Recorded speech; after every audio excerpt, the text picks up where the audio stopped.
Bonsoir et bienvenue dans votre journal télévisé. Nous sommes le mercredi 18 juin, il est 20h et voici les titres de l'actualité. Les premières neiges sont tombées dans la région cristalloise, prenant au dépourvu de nombreux automobilistes et causant la pagaille sur les routes. Leur plan n'était pas attendu avant le mois prochain. Les autorités se sont retrouvées sur le fait accompli. C'est officiel, après 6 mois de travail acharné, la base militaire de Fiémance a été inaugurée ce matin par l'ambassadeur Xhotsé Dutilios et le secrétaire national de la sécurité Dracon Alatémé. Quelles en seront les retombées? Réponse dans cette édition. Comme vous avez été nombreux à le constater, l'hiver semble être arrivé bien plus tôt que prévu. En conséquence, la plupart des services étaient désorganisés, laissant bon nombre d'automobilistes livrés à eux-mêmes malgré le soutien de la police et des pompiers. Bernadette Lancy et Sharik Hens ont passé la nuit hier soir sur l'autoroute A3. On ne l'attendait pas avant le mois prochain. La neige est tombée, piégeant des dizaines de milliers d'automobilistes sur les autoroutes A2 et A3. La neige est tombée, quoi. Tout le monde est bloqué depuis... Mauvaise circonstance météo, faut bien prendre son mal en patience. Le trafic a été entièrement paralysé face à l'ampleur des récentes précipitations à tel point que de nombreux conducteurs ont dû dormir dans leur voiture. Ça va, on a rapporté des couvertures, ça tournait bien. Mais tous n'ont pas gardé leur sang-froid, avec le sentiment d'avoir été livrés à eux-mêmes. C'est ridicule, on est dans un pays sous-développé. Et on nous fait du cinéma pour nous faire croire que tout se passe bien, alors que depuis 7 heures, on pourrit dans les voitures. 3 boules de neige et puis c'est le bazar. Si les Vailsois et les Fréaudois sont habitués à de tels climats, les côtiers, eux, ont subi de plein fouet le froid. Ça ne bouge pas, on est mort de froid. Les voitures, on est obligé de les arrêter puisque le moteur échauffe. Et il n'y a rien. La situation s'est améliorée ce matin, mais les autoroutes A2 et A3 en direction de Friouédache restaient toujours difficilement praticables. Autre difficulté, beaucoup n'étaient pas équipés en pneus d'hiver, persuadés que la neige ne tomberait pas avant la mi-juillet.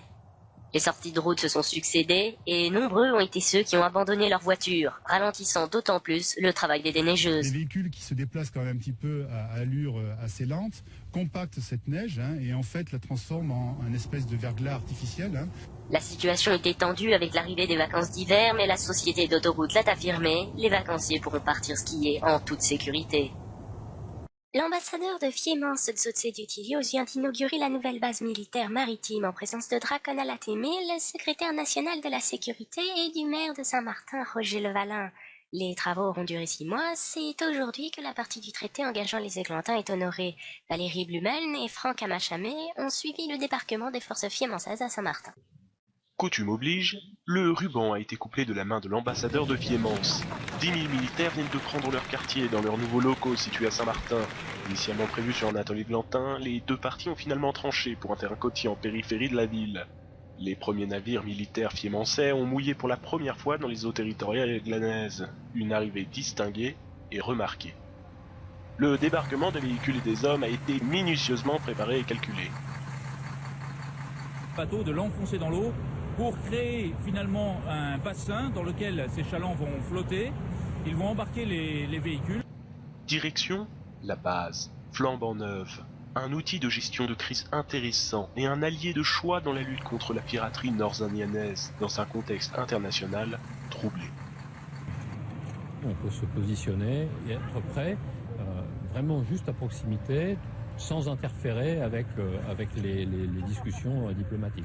Néanmoins, la présence d'une force à la mer conséquente fait peser une certaine menace. Donc ça a un levier, c'est un levier supplémentaire à la disposition du pouvoir politique.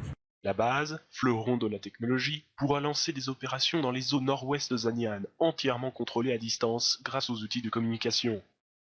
Les officiers mariniers, les soldats, donc tous les militaires qui commandent l'opération, toute la force, et qui donnent les ordres aux différentes unités de la force. Le nombre de soldats présents nécessite des infrastructures spécifiques, à l'instar de cet hôpital. 2 blocs opératoires, un scanner, l'équivalent d'un service hospitalier d'une ville de 30 000 habitants. Le scepticisme a désormais laissé place à un espoir de paix et de réconciliation. Les récents événements survenus en ces copies pourraient bien avoir changé la donne, puisque des rumeurs sur un possible réchauffement des relations diplomatiques entre la Fiémance et le Lito courent dans le nord du continent. Car en disant oui aux votations du 27 décembre 2026, l'Églantine se positionnait de manière ambiguë dans les deux camps. Proche ami du Lito sans réellement être allié, allié de la Fiémance sans vraiment être ami. Car là était toute la complexité de l'affaire, complexité qui a été relayée jusqu'à la présidente qui a dû trancher.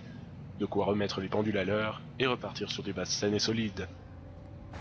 L'affiaiement aura permis à la capitale de se doter de locaux flambant neufs, salles de classe, bibliothèques et laboratoires futuristes à disposition des étudiants pour la rentrée 2027-2028. 35 000 étudiants étrangers s'y seraient déjà inscrits. Le secteur touristique a également largement profité du traité de Balthazar. Une campagne publicitaire active aura permis d'accroître la fréquentation dans les hôtels avec près de 800 000 nuitées supplémentaires. Voilà, c'est la fin de notre journal télévisé. Je vous retrouve demain, même heure, pour un nouveau bulletin d'actualité. Vous retrouverez juste après votre film du mercredi soir.